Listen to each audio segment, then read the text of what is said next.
Before using ZEISS Pentero 800S, always ensure that the system is balanced.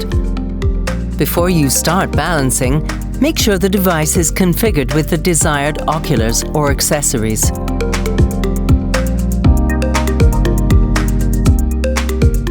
To start AutoBalance, simply go to the Extended Control Center and click on System in the AutoBalance menu. The system will warn you to only start AutoBalance when there's no patient under the microscope. Accept the warning by clicking Start. Now, follow the instructions on the screen. Move the microscope into the balancing area by moving the grey cross onto the blue one.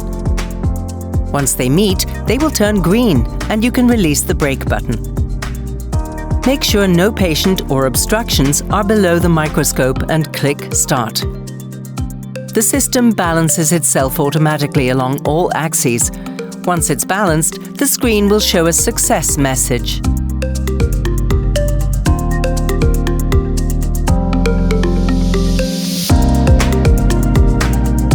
If the screen shows an error message indicating that the system balance was not successful, restore the previous optical configuration. Please ensure that the attached accessories do not exceed the maximum weight of 5 kilograms. Also, make sure there are no collisions during balancing. Repeat AutoBalance.